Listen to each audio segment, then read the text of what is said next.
যিনি বাকি লোকেদের মতো ছিলেন না। নোহ ঈশ্বরকে ভালোবাসতেন এবং তাঁর বাধ্য ছিলেন।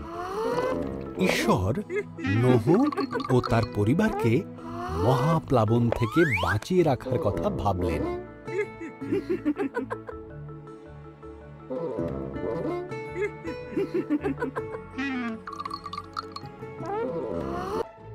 তিনি নোহকে একটি বিশাল বড় জাহাজ তৈরি করতে বললেন, যার নিচু ছাদ থাকবে, 3টি তলা, 1টি জানালা ও 1টি দরজা থাকবে।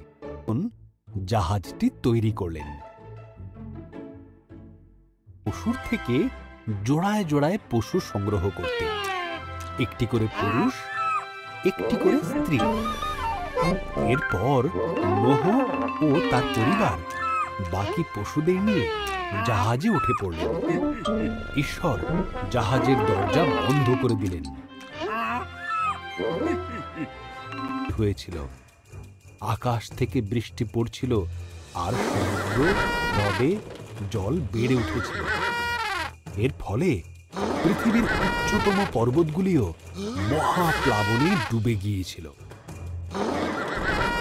পরিবার ও অন্যান্য পশুরা জাহাজে নিরাপদে ছিল এবং তাদের জাহাজ মহাপ্লাবনে ভাসছিল। ঈশ্বর এক মুহূর্তের জন্য